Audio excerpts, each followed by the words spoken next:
ನಮ್ಮ ವೈಷ್ಣವ ಪರಂಪರೆಯನ್ನು ನೋಡ್ತಾ ನಮ್ಮ ಪರಂಪರೆಗೆ ಶ್ರೇಷ್ಠ ಕೊಡುಗೆಗಳನ್ನು ಕೊಟ್ಟಂತಹ ಅನೇಕ ಯತಿಗಳ ಸ್ಮರಣೆಯನ್ನು ನಾವು ಮಾಡ್ತಾ ಇದ್ದೇವೆ. ನಿನ್ನೆ ದಿವಸ ರಾಜೇಂದ್ರ ತೀರ್ಥರು ಹಾಗೂ ಜಯಧ್ವಜ ತೀರ್ಥರು ಇವರ ಒಂದು ಮಹಿಮೆಯನ್ನು ನಾವು ಸ್ವಲ್ಪ ಮಟ್ಟಿಗೆ ನೋಡಿದ್ದೇವೆ. ಇವತ್ತಿನ ದಿವಸ ಅಕ್ಷೋಭ್ಯ ತೀರ್ಥರ ಬಗ್ಗೆ ಹಾಗೂ ಅವರ ಸಂಸ್ಥಾನ ಇರುವ ಕೂಡ್ಲಿಗಿ ಗ್ರಾಮದ ಬಗ್ಗೆ ತಮ್ಮ ಗಮನಕ್ಕೆ ತರುವ ಪ್ರಯತ್ನವನ್ನು ಸ್ವಲ್ಪ ಮಟ್ಟಿಗೆ ಮಾಡ್ತಾ ಇದ್ದೇನೆ. ಅಕ್ಷೋಭ್ಯ ತೀರ್ಥರು ಆನಂದ ತೀರ್ಥರ ಸಾಕ್ಷಾತ್ ಶಿಷ್ಯರು.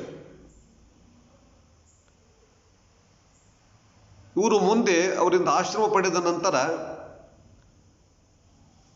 ಇತಿಹಾಸದಲ್ಲಿ ತಮಗೆಲ್ಲ ಗೊತ್ತಿರುವ ಹಾಗೆ ವಿದ್ಯಾರಣ್ಯರ ಜೊತೆಗೆ ತತ್ವಮಸಿ ಎಂಬ ವಿಷಯದಲ್ಲಿ ನಡೆದ ವಾದದಲ್ಲಿ ಅಕ್ಷೋಭ್ಯ ತೀರ್ಥರು ಜಯವನ್ನು ಸಾಧಿಸಿದ್ದಾರೆ ಎಂಬತಕ್ಕಂಥ ವಿಷಯವನ್ನು ತಾವು ಕೇಳಿದ್ದೀರಿ. ಆ ತತ್ವಮಸಿ ಎಂಬತಕ್ಕಂಥ ವಾದ ನಡೆಯುತ್ತಲ್ಲ, ಆ ನಡೆಯುವ ಸಂದರ್ಭದಲ್ಲಿ ಪ್ರಮುಖವಾದ ಕೆಲವೊಂದು ಅಂಶಗಳನ್ನು ತಮ್ಮ ಗಮನಕ್ಕೆ ತರ್ತಾ ಇದ್ದೇನೆ. ಮೊದಲು ಅಕ್ಷೋಭ್ಯ ತೀರ್ಥರು ಯಾರು? ಅಕ್ಷೋಭ್ಯ ತೀರ್ಥರು ಪೂರ್ವಾಶ್ರಮದಲ್ಲಿ ಗೋವಿಂದ ಶಾಸ್ತ್ರಿ ಎಂಬ ಹೆಸರಿನವರು. ಅವರ ಹೆಸರು ಗೋವಿಂದ ಶಾಸ್ತ್ರಿ ಎಂತಿತ್ತು. ಗೋವಿಂದ ಶಾಸ್ತ್ರಿ ಅಂದರೆ ಇವರು ಉತ್ತರ ಕರ್ನಾಟಕದವರೇ, ಜಮಖಂಡಿ ಭಾಗದವರು. ಇವರು ಮನೆತನದವರೆಲ್ಲ ಬಾದಾಮಿ ಚಾಲುಕ್ಯ ರಾಜ ಮನೆತನದವರು. ಅರ್ಥಾತ್ ಚಾಲುಕ್ಯ ರಾಜರಿಂದ ವಿಶೇಷವಾದ ಮನ್ನಣೆ ಪಡೆದಿರತಕ್ಕಂಥವರು. ಬಹಳ ಶ್ರೇಷ್ಠವಾದ ಸಂಪದ್ಭರಿತವಾದ ಕುಟುಂಬ ಗೋವಿಂದ ಶಾಸ್ತ್ರಿ ಅವರ ಒಂದು ಮನೆತನ. ಸಂಪದ್ಭರಿತವಾದ ರಾಜಾಶ್ರಯ ಪಡೆದ ಮನೆತನ ಅದು. ಆ ಮನೆತನವನ್ನು ಸ್ವರ್ಣಭಂಡಾರದವರು ಅಂದರೆ ಸ್ವರ್ಣಭಂಡಾರದವರ ಮನೆತನ ಅಂತ ಕರೀತಾ ಇದ್ರಂತೆ. ಸ್ವರ್ಣಭಂಡಾರ ಅವರ ಮನೆತನಕ್ಕೆ ಒಂದು ಉಪನಾಮ. ಈ ಬಾದಾಮಿ ಈ ಚಾಲುಕ್ಯ ರಾಜರು ಗೋವಿಂದ ಶಾಸ್ತ್ರಿಯವರ ತಂದೆ ಕೇಶವ ಭಟ್ಟರು ಅಂತ. ಆ ಕೇಶವ ಭಟ್ಟರನ್ನು ಮಾಂಡಲಿಕರನ್ನಾಗಿ ಮಾಡಿದ್ರಂತೆ. ಬಾದಾಮಿ ಚಾಲುಕ್ಯ ಅರಸರು ಇವರನ್ನು ಆ ಭಾಗದ ಜಮಖಂಡಿ ಭಾಗದ ಮಾಂಡಲಿಕರನ್ನಾಗಿ ಮಾಡಿದ್ದರಂತೆ. ಅಂಥ ಶ್ರೇಷ್ಠ ರಾಜ ವೈಭವ ಇತ್ತು ಕೇಶವ ಭಟ್ಟರು ಅಂತ. ಜಮಖಂಡಿ ಭಾಗದಲ್ಲಿ ಬಹಳ ಪ್ರಸಿದ್ಧರಾಗಿರ್ತಕ್ಕಂಥವರು. ಶಸ್ತ್ರವಿದ್ಯೆ ಶಾಸ್ತ್ರವಿದ್ಯೆ ಎರಡರಲ್ಲೂ ಪರಿಣತಿ ಪಡೆದಿರತಕ್ಕಂಥವರು. ಬಹಳ ಚತುಶಾಸ್ತ್ರ ಪಾರಂಗತರು. ಜೊತೆಗೆ ರಾಜ್ಯ ನಡೆಸುವ ವಿಷಯದಲ್ಲೂ ಕೂಡ ಅತ್ಯಂತ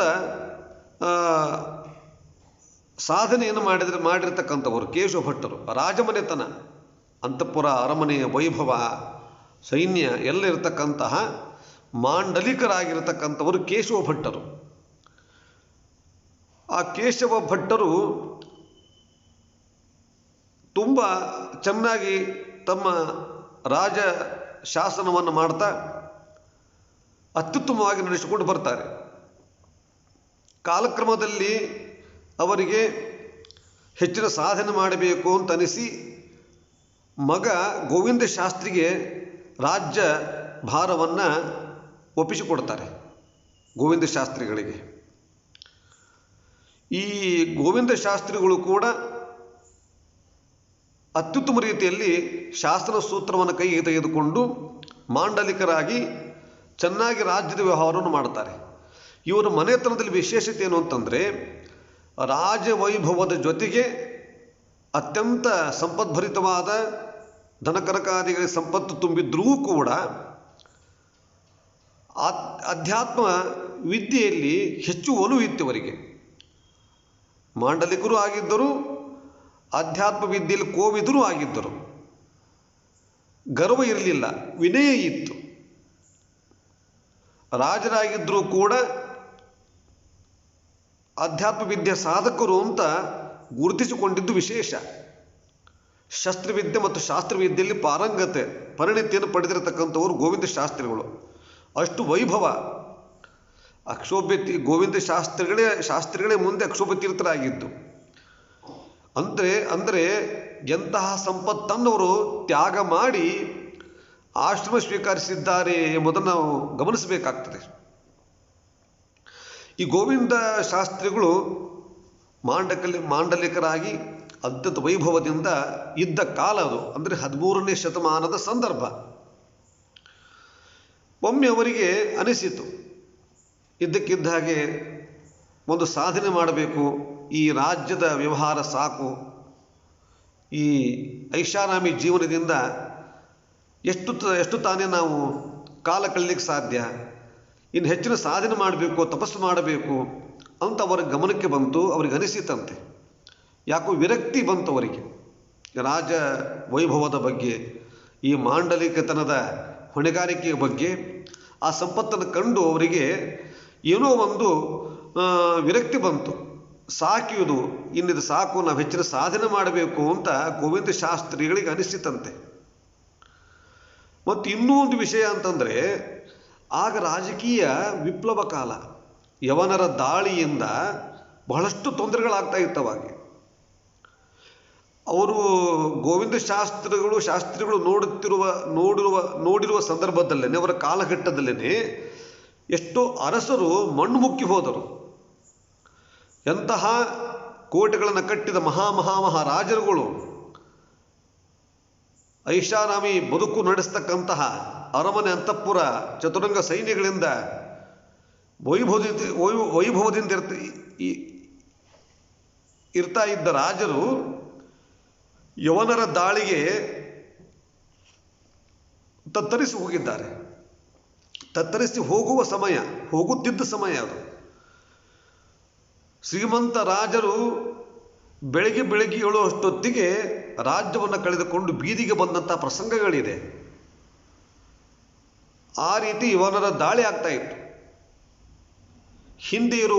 ನಿನ್ನೆ ಇದ್ದ ರಾಜ ವೈಭವ ಮರುದಿವಸ ಬೆಳಿಗ್ಗೆ ಪ್ರಾತಃ ಕಾಲಕ್ಕೆ ಇರ್ತಿರಲಿಲ್ಲ.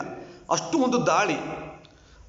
ಇದೆಲ್ಲ ಗಮನಿಸುವಾಗ ಇದು ಶಾಶ್ವತ ಅಲ್ಲ, ಇದು ಸ್ಥಿರ ಅಲ್ಲ ಅಂಥೇಳಿ ಅವಾಗ ಅನಿಸಿರಬಹುದು ಅವರಿಗೆ, ಗೋವಿಂದ ಶಾಸ್ತ್ರಿಗಳಿಗೆ.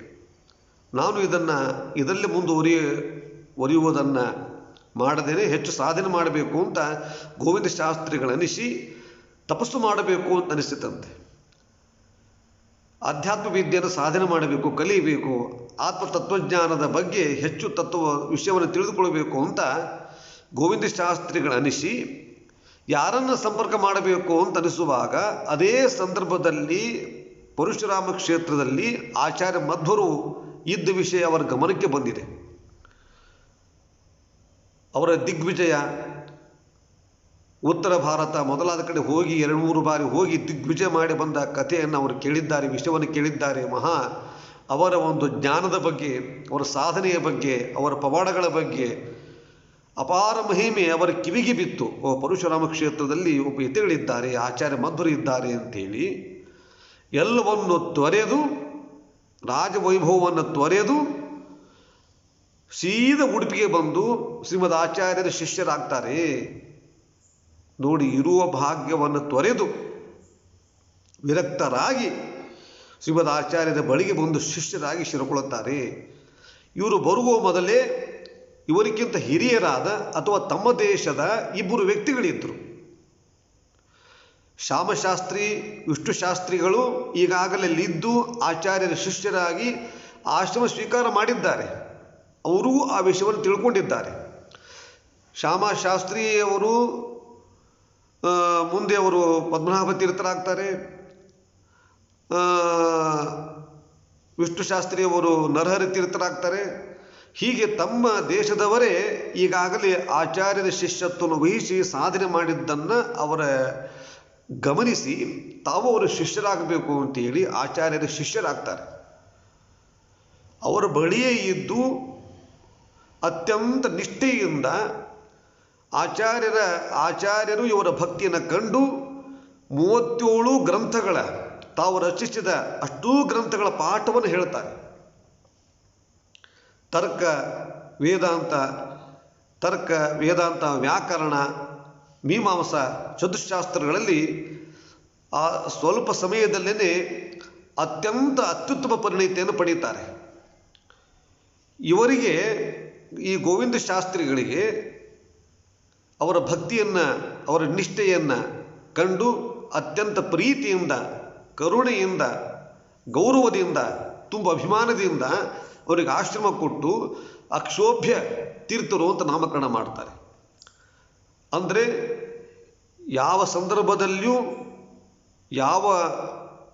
ಯಾವುದೇ ವಿಷಯ ಪದಾರ್ಥಗಳಿಂದ ವಸ್ತುಗಳಿಂದ ಕ್ಷೋಭೆಗೊಳ್ಳದೇ ಇರತಕ್ಕಂಥವರು ಅಕ್ಷೋಭ್ಯರು, ಎಂದೂ ವಿಚಲಿತರಾಗದೆ ಇರತಕ್ಕಂಥವರು, ಕ್ಷೋಭೆಗೊಳ್ಳದೇ ಇರತಕ್ಕಂಥವರು ಅಂತವರ ಗಮನಕ್ಕೆ ಬಂದು ಅಕ್ಷೋಭ್ಯ ವಿಷಯ ಪದಾರ್ಥಗಳಿಂದ ಕ್ಷೋಭೆಗೊಳ್ಳದೆ ಎಂದು ವಿಚಲಿತರಾಗದೆ ಇರುವವರು. ಆದ್ದರಿಂದ ಇವರಿಗೆ ಅಕ್ಷೋಭ್ಯ ಅಂತ ಸ್ವತಃ ಅವರೇ ಒಂದು ನಾಮಕರಣವನ್ನು, ಒಂದು ಆಶ್ರಮದ ನಾಮವನ್ನಿಟ್ಟು ಅಕ್ಷೋಭ್ಯ ತೀರ್ಥರು ಅಂತೇಳಿ ಸ್ವತಃ ಅವರಿಗೆ ರಾಮದೇವರನ್ನು ಕೊಟ್ಟು ಆ ವೇದಾಂತ ಸಾಮ್ರಾಜ್ಯದಲ್ಲಿ ಅವನು ಕೂಡಿಸ್ತಾರೆ.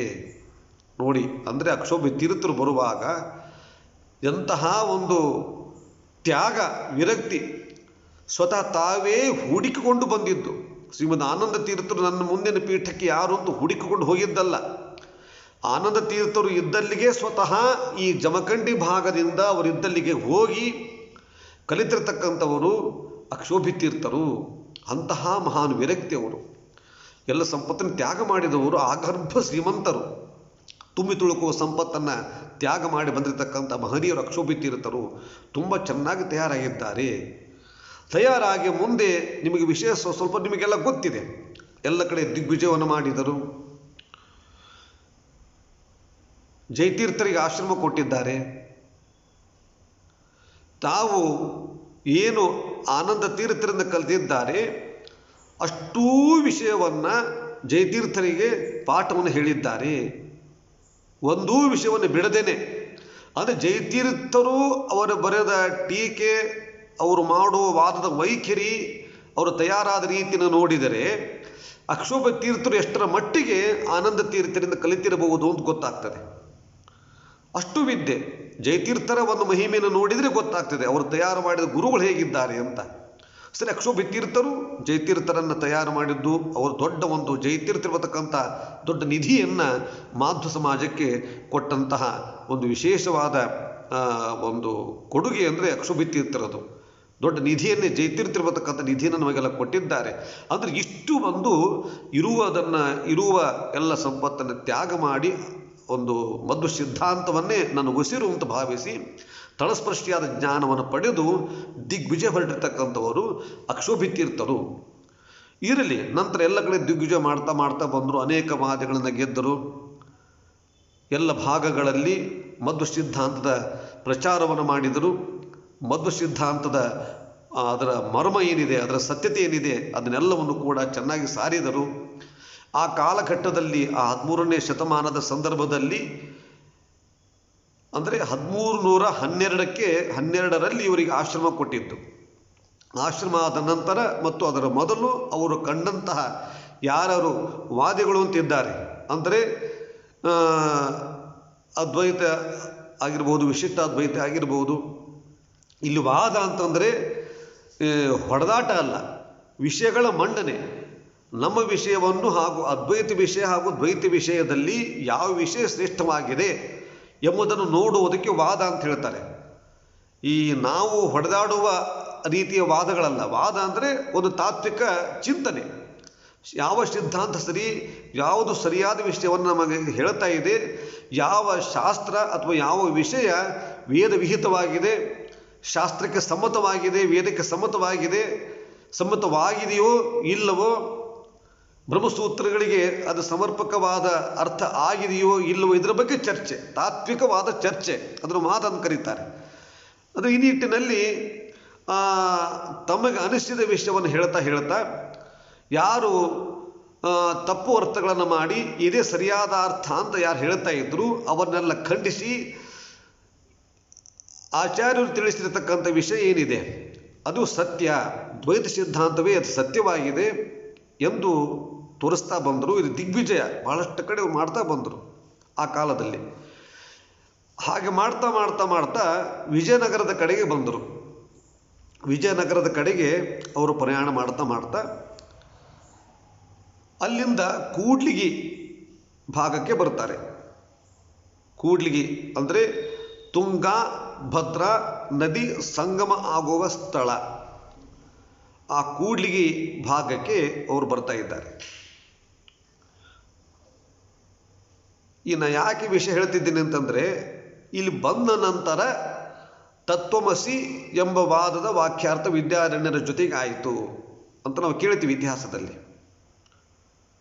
ಎಲ್ಲ ವಾದಗಳಿಂದ ಗದ್ದೆ ಆದ ಮೇಲೆ ಆ ಕಾಲದಲ್ಲಿ ಷಟ್ಶಾಸ್ತ್ರ ಕೋವಿದರು, ಮಹಾಜ್ಞಾನಿಗಳು ಅಂತಂದರೆ ವಿದ್ಯಾರಣ್ಯರು.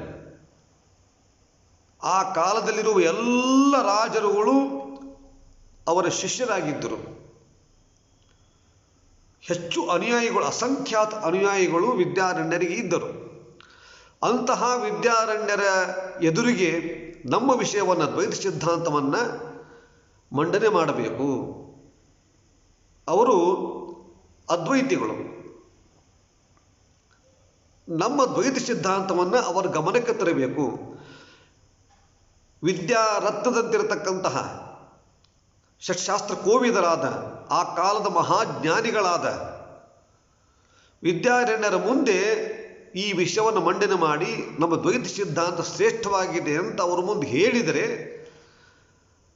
ಒಂದು ಆ ಭಾಗದ ಎಲ್ಲರಿಗೂ ಕೂಡ, ಅಂದರೆ ಅವರಿಗೂ ಅವರ ಅನುಯಾಯಿಗಳಿಗೂ ನಮ್ಮ ದ್ವೈತ ಸಿದ್ಧಾಂತದ ನಿಲುವನ್ನು ತಿಳಿಸ್ದಂಗೆ ಆಗ್ತದೆ. ಅವರೊಬ್ಬರಿಗೆ ನಾವು ಗೆದ್ದು ಬಿಟ್ಟರೆ ನಮ್ಮ ದ್ವೈತ ಸಿದ್ಧಾಂತವನ್ನು ಅವರ ಗಮನಕ್ಕೆ ತಂದು ಈ ದ್ವೈತ ಸಿದ್ಧಾಂತ ಶ್ರೇಷ್ಠವಾಗಿದೆ ಅಂತ ಗಮನಕ್ಕೆ ತಂದು ವಾದವನ್ನು ಮಾಡಿ ಆ ವಾದದಲ್ಲಿ ಗೆಲ್ಲಬೇಕು. ವಿದ್ಯಾರಣ್ಯರ ಜೊತೆ ವಾದವನ್ನು ಮಾಡಿ ನಮ್ಮ ದ್ವೈತ ಸಿದ್ಧಾಂತ ಸರಿ ಇದೆ ಅಂತ ಹೇಳಬೇಕು. ಅಂದರೆ ಅಲ್ಲಿ ವಿಷಯ ಚರ್ಚೆ. ಇಲ್ಲಿ ನಮ್ಮ ಈ ತತ್ವ ದ್ವೈತ ಸಿದ್ಧಾಂತ ಸರ್ವೋತ್ಕೃಷ್ಟವಾಗಿದೆ, ಅದನ್ನು ಅವರ ಗಮನಕ್ಕೆ ತರಬೇಕು. ಅದಕ್ಕಿಂತ ಮೊದಲು ಎಲ್ಲ ಅವರ ಅನುಯಾಯಿಗಳು ಅವರ ತತ್ವವನ್ನೇ ಪರಿಪಾಲನೆ ಮಾಡ್ತಾ ಇದ್ದರು. ಅವರ ತತ್ವಗಳನ್ನು ಅನುಸರಿಸ್ತಾ ಇದ್ದರು. ಅಸಂಖ್ಯಾತ ಭಕ್ತರಿದ್ದರು. ಸರಿ ಆಯಿತು. ಆ ವಿದ್ಯಾರಣ್ಯರ ಜೊತೆಗೆ ವಾದ ಮಾಡಬೇಕಾಗಿದೆ ಅಂತ ಅವರ ಗಮನಕ್ಕೆ ತಂದರು. ವಿಜಯನಗರದಲ್ಲಿ ವಿದ್ಯಾರಣ್ಯರಿದ್ದರು, ರಾಜಗುರುಗಳಾಗಿದ್ದರು ಆವಾಗ.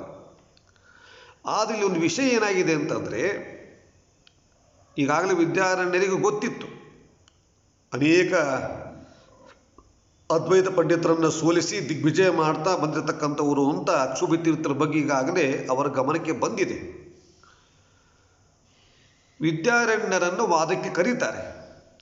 ವಾದಕ್ಕೆ ಕರೆಯುವಾಗ ಏನು ವಿಷಯ ಬರುತ್ತದೆ ಅಂತಂದರೆ, ವಿದ್ಯಾರಣ್ಯರು ಸಾಮಾನ್ಯರ ಜೊತೆಗೆ ವಾದವನ್ನು ಮಾಡೋದಿಲ್ಲ. ಹೇಗೆ ವಿದ್ಯಾರಣ್ಯರು ರಾಜಾಶ್ರಯ ಪಡೆದ ರಾಜ ಮನೆತನದ ಆ ರಾಜಾಶ್ರಯ ಪಡೆದ ಶ್ರೇಷ್ಠ ವಿದ್ವಾಂಸರಾಗಿದ್ದಾರೋ ಆ ಒಂದು ಕ್ವಾಲಿಟಿ, ಅಂದರೆ ಅಷ್ಟು ರಾಜಾಶ್ರಯ ಪಡೆದಿರತಕ್ಕಂತಹ ರಾಜ ವೈಭವದಿಂದ ಇರತಕ್ಕಂಥ ವಿದ್ಯಾರಣ್ಯರು ಅವರು ಸಮಾನರಾಗಿ ರಾಜಾಶ್ರಯ ಪಡೆದ ಪಂಡಿತರ ಜೊತೆಗೆ ವಾದವನ್ನು ಮಾಡ್ತಾರೆ ಅಂತಾಯಿತು. ಅಂದರೆ ಅಕ್ಷೋಭ್ಯ ತೀರ್ಥರೂ ಕೂಡ ಒಂದು ರಾಜಾಶ್ರಯ ಪಡೆದು ರಾಜ ಮರ್ಯಾದೆ ಸಿಕ್ಕಾಗ ಇಬ್ಬರೂ ಸಮಾನ ಕಕ್ಷರಾಗ್ತೇವೆ.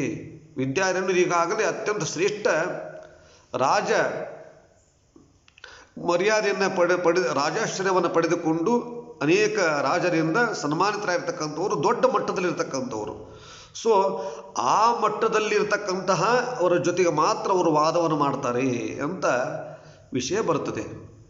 ಅರೆ ಹಾಗಾದರೆ ಏನಾಯ್ತು ಇವಾಗ? ಅವ್ರ ಜೊತೆ ವಾದವನ್ನು ಮಾಡಬೇಕಾದ್ರೆ ನನಗೂ ರಾಜಾಶ್ರಯ ಬೇಕು. ಸಮಸ್ಯೆ ಆಯಿತು ಅಕ್ಷೋಭಿತೀರ್ಥರಿಗೆ. ಇದ್ದದ್ದನ್ನೇ ಬಿಟ್ಟು ಬಂದಿದ್ದಾರೆ. ಎಲ್ಲ ರಾಜ ವೈಭವ, ಆ ಮಾಂಡಲಿಕ ರಾಜ ವೈಭವ ಏನಿದೆ,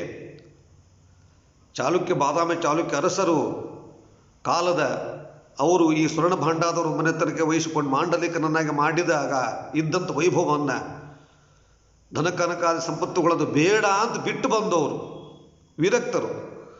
ಆದರೆ ಇವಾಗ ರಾಜಾಶ್ರಯ ಇಲ್ಲದೇ ವಿದ್ಯಾರಣ್ಯರ ಜೊತೆ ವಾದ ಮಾಡೋ ಹಾಗಿಲ್ಲ. ಅಂದರೆ ಇವ್ರಿಗೂ ಒಬ್ಬ ರಾಜರ ಆಶ್ರಯ ಬೇಕು. ಇವರು ರಾಜರ ಆ ಒಂದು ಎತ್ತರಕ್ಕೆ ಬರಬೇಕು ಅಂದರೆ ಇವರಿಗೆ ರಾಜರ ಆಶ್ರಯ ಬೇಕಾಗಿತ್ತು. ರಾಜರ ಮನ್ನಣೆಯನ್ನು ಪಡೆದುಕೊಂಡಿರ್ತಕ್ಕಂಥವರು ಅಂತ ಗುರುತಿಸಿಕೊಳ್ಬೇಕಾಗಿತ್ತು. ಹಾಗಾದ್ರೆ ಏನು ಮಾಡೋದು ಅಂತ ಸಮಸ್ಯೆ ಆಗ್ತದೆ ಅವರಿಗೆ. ತಕ್ಷಣವೇ ಏನು ಮಾಡ್ತಾರೆ, ಏನಾದ್ರು ಮಾಡಿ ಒಂದು ರಾಜಾಶ್ರಯ ಪಡೆದುಕೊಂಡು ಎಲ್ಲ ರಾಜರಿಂದ ಮನ್ನಣೆ ಪಡೆದುಕೊಂಡು ಅದೇ ಒಂದು ವೈಭವವನ್ನು ನಾನು ಪಡೆದುಕೊಂಡಿದ್ದೇ ಆದರೆ ಆವಾಗ ವಿದ್ಯಾರಣ್ಯರ ಜೊತೆಗೆ ವಾದ ಮಾಡಲಿಕ್ಕಾಗ್ತದೆ ಅಂತ ಅಂದುಕೊಂಡು ಅಲ್ಲಿಂದ ಸೀದಾ ಕೂಡ್ಲಿಗೆಗೆ ಬರ್ತಾರೆ. ಕೂಡ್ಲಿಗೆಗೆ ಬಂದು ಅಲ್ಲಿ ಚಿಂತಾಮಣಿ ನರಸಿಂಹದೇವರು ಇದ್ದಾರೆ.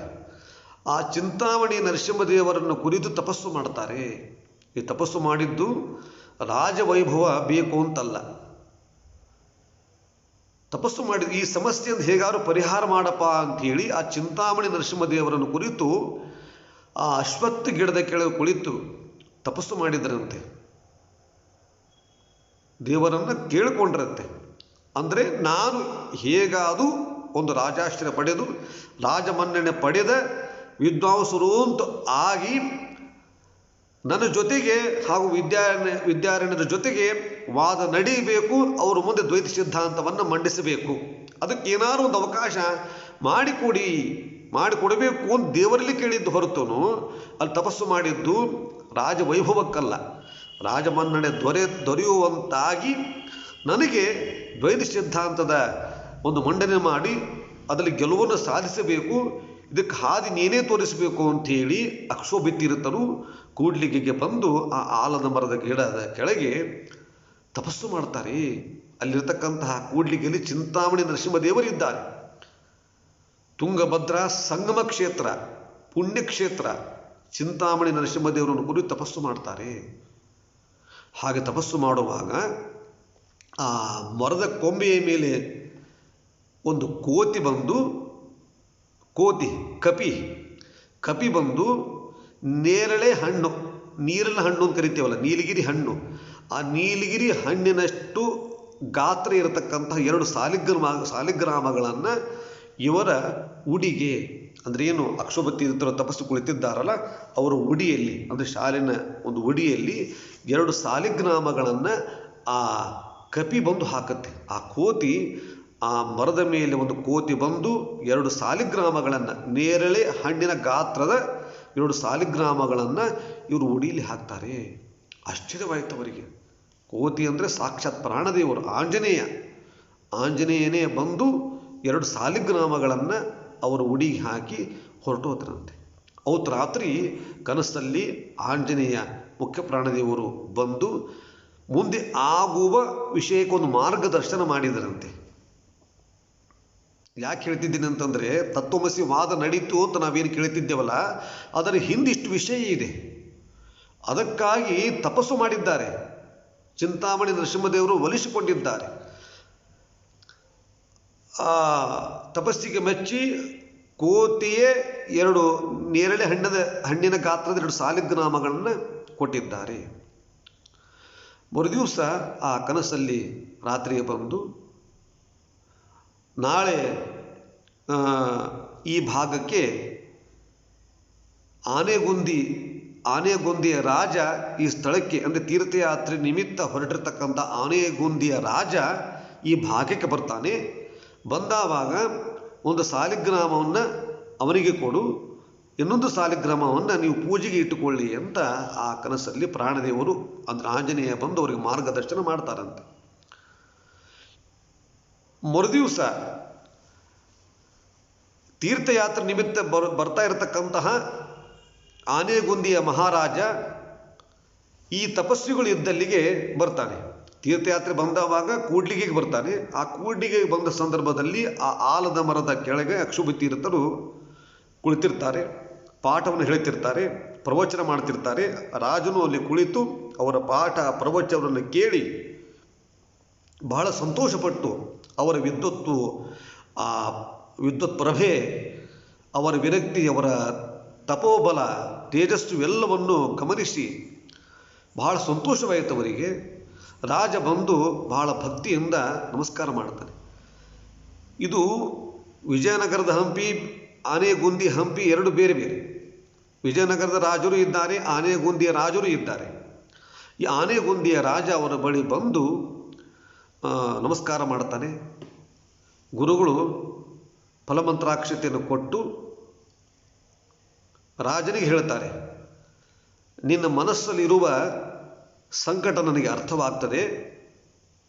ಈ ಸಾಲಿಗ್ರಾಮವನ್ನು ತೆಗೆದುಕೋ, ಇದನ್ನು ಪೂಜೆ ಮಾಡು, ಸ್ವಲ್ಪ ಸಮಯದಲ್ಲಿ ನಿನಗೆ ಒಂದು ಗಂಡು ಮಗು ಆಗುತ್ತೆ ಅಂತ ಅಕ್ಷೋಭ ತೀರ್ಥರು ಹೇಳಿಬಿಡ್ತಾರೆ. ರಾಜನಿಗೆ ಆಶ್ಚರ್ಯ. ಅರೇ, ನಾನು ಇವರು ಬಳಿ ಅದನ್ನೇ ಸಂತತಿಯನ್ನು ನನಗೆ ದಯಪಾಲಿಸಿ, ನನಗೆ ಸಂತಾನ ಇಲ್ಲ, ಮುಂದಿನ ಈ ಒಂದು ರಾಜ ಮನೆತನಕ್ಕೆ ಒಂದು ಗಂಡು ಸಂತಾನ ಇಲ್ಲ ಅಂತ ಅದರ ಬಗ್ಗೆ ಕೇಳಬೇಕು ಅಂತ ಬಂದಿದ್ದ ರಾಜ. ಕೇಳಬೇಕು ಅಂತ ಅನ್ನುವ ಮೊದಲೇ ಇವರೇ ಹೇಳಿಬಿಟ್ರು. ಅರೆ, ನನ್ನ ಮನಸ್ಸಲ್ಲಿದ್ದದ್ದನ್ನು ಇವರೇ ಸ್ವತಃ ತಿಳಿದು ಹೇಳಿದ್ದಾರೆ ಅಂಥೇಳಿ ಬಹಳಷ್ಟು ಗೌರವ ಬಂತು ಆನೆಗುಂದಿ ರಾಜನಿಗೆ. ಸರಿ ಆಯ್ತಪ್ಪ, ನೀವು ಒಳ್ಳೆಯದಾಗಲಿ ಅಂತ ಹೇಳಿ ಕಳಿಸಿದರು. ಆನೆಗುಂದಿ ರಾಜ ಹೋಗಿ ಈ ಎಷ್ಟೋ ಸಮಯದ ನಂತರ ಪುನಃ ಮರಳಿ ಬರ್ತಾನೆ. ಕೂಡ್ಲಿಗೆ ಲಕ್ಷೋಪತಿರುತ್ತಾರೆ. ಬರುವ ಹಾಗೆ ಬರಲಿಲ್ಲ. ಮುತ್ತು ರತ್ನ ರಾಶಿಗಳನ್ನು ಮೂಟೆಗಟ್ಟಲೆ ತಂದಿದ್ದಾನೆ. ಮುತ್ತು ರತ್ನ ರಾಶಿಗಳನ್ನು ತಂದು ಅವರ ಪಾದಕ್ಕೆ ಹಾಕಿದ.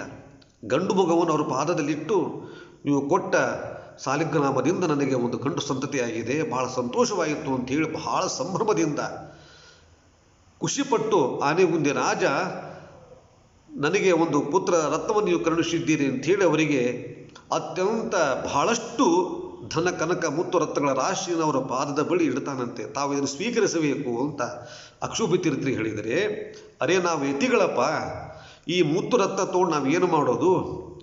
ಇದ್ದದ್ದನ್ನೇ ಬಿಟ್ಟು ಬಂದಿದ್ದಾರೆ ಅವರು. ಸರಿ, ಇದನ್ನು ತೊಗೊಂಡು ಏನು ಮಾಡ್ತಾರೆ? ಇದನ್ನು ನನಗೇನು ಪ್ರಯೋಜನ ಇಲ್ಲ, ನನಗೆ ಬೇಡ. ನಾವು ಯತಿಗಳು ಇದರಿಂದ ಯಾವುದು ಕೂಡ ಉಪಯೋಗ ಇಲ್ಲ. ಮುತ್ತು ರತ್ನ ಧನ ಕನಕ ಇದು ಯಾವುದು ಕೂಡ ಬೇಡ ಅಂದ್ರಂತೆ. ಬೇಡ ಅಂದರೆ ಹೇಗೆ? ನಾನೀಗಾಗಲೇ ಆನೆ ಒಂಟೆಯ ಮೇಲೆ ಆ ಸಂಪತ್ತನ್ನು ತುಂಬಿಕೊಂಡು ಬಂದಿದ್ದೇನೆ.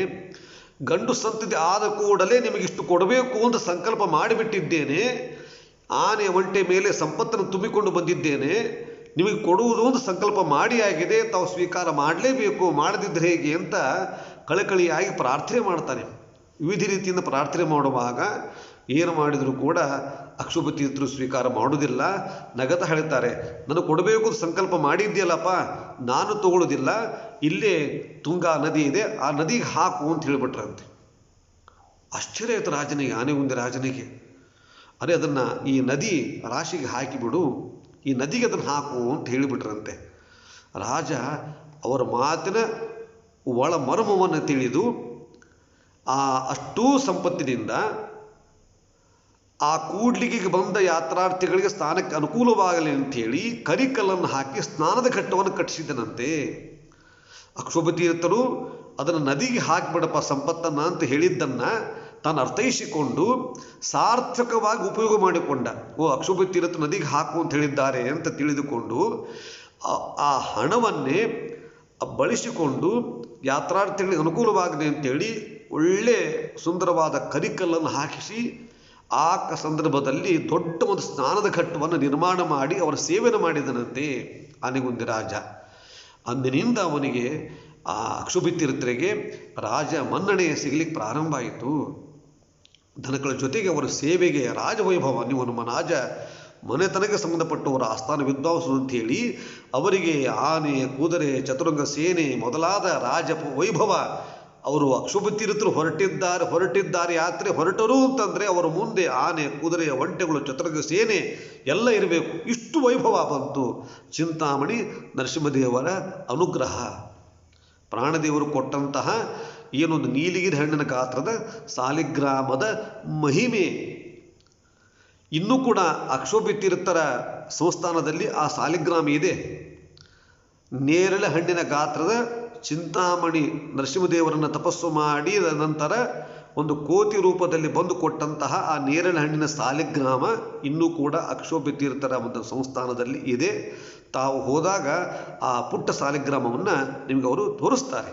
ಅಂತಹ ಮಹಿಮೆ ಇರತಕ್ಕಂಥ ಸಾಲಿಗ್ರಾಮ ಅದು. ಇದರಿಂದ ಸರಿ ರಾಜವೈಭವ ಆಯಿತು. ಇವಾಗ ಇಷ್ಟು ರಾಜಮನ್ನಣೆ ಬಂದಾದ ಮೇಲೆ ಸರಿ ಇನ್ನು ನಾನು ವಿದ್ಯಾರಣ್ಯರ ಜೊತೆಗೆ ಸಮಾನ ಕಕ್ಷೆ ಆಯಿತು. ಅವರಿಗೂ ರಾಜ ಮನ್ನಣೆ ಇದೆ, ನನಗೂ ರಾಜ ಮನ್ನಣೆ ಆಯಿತು. ಈಗ ವಿದ್ಯಾರಣ್ಯರ ಜೊತೆಗೆ ವಾದವನ್ನು ಮಾಡಬಹುದು ಅಂತ ಅಂದುಕೊಂಡ್ರಂತೆ. ಆಗಾಗಲೇ ವಿದ್ಯಾರಣ್ಯರು ವಿಜಯನಗರದಿಂದ ಹೊರಟು ಶೃಂಗೇರಿಗೆ ಹೋಗಿದ್ದರು. ಆ ಶೃಂಗೇರಿಯಲ್ಲಿ ವಿದ್ಯಾರಣ್ಯರಿರುವಾಗ ವಾದಕ್ಕೆ ನಾನು ಬರ್ತೇನೆ ಅಂತೇಳಿ ಸ್ವತಃ ಶೃಂಗೇರಿಗೆ ಅಕ್ಷೋಭ್ಯ ತೀರ್ಥರು ಹೊರಟು ಬಿಟ್ರಂತೆ. ಅಕ್ಷೋಭ್ಯ ತೀರ್ಥರು ಶೃಂಗೇರಿಗೆ ಹೊರಟರು. ನಾನು ಶೃಂಗೇರಿಗೆ ಹೋಗ್ತಾ ಇದ್ದೇನೆ, ಅಲ್ಲಿ ವಿದ್ಯಾರಣ್ಯರಿದ್ದಾರೆ, ಅವರ ಜೊತೆಗೆ ವಾದವನ್ನು ಮಾಡಬೇಕು ಅಂತ ಹೇಳುವಾಗ ತಕ್ಷಣವೇ ಅವರಿಗೆ ಹೋಗುವ ಯಾತ್ರೆ ವ್ಯವಸ್ಥೆಯನ್ನು ಆನೆಗುಂದಿ ಮಹಾರಾಜ ಮಾಡಿಕೊಟ್ಟ. ಆನೆಗಳು, ಒಂಟೆಗಳು, ಕುದುರೆಗಳು, ಪಲ್ಲಕ್ಕಿ, ರಥ, ಚತುರಂಗ ಸೇನೆ ಇಷ್ಟೆಲ್ಲ ವೈಭವದ ಜೊತೆಗೆ ಅವರನ್ನು ಅಕ್ಷೋಭ್ಯ ತೀರ್ಥರನ್ನು ಶೃಂಗೇರಿ ಕಳಿಸಿಕೊಟ್ಟಂತೆ. ನೋಡಿ, ವಾದಕ್ಕೆ ಹೋಗುವಾಗ ಎಷ್ಟು ವೈಭವದಿಂದ ಹೋಗಿದ್ದಾರೆ. ಆ ವಿದ್ಯಾರಣ್ಯರ ಬಳಿಗೆ ಹೋಗುವಾಗ ಇಷ್ಟು ರಾಜ ವೈಭವದಿಂದ ಅವರು ಅಕ್ಷೋಭ್ಯ ತೀರ್ಥರು ಪ್ರಯಾಣ ಮಾಡಿದರು.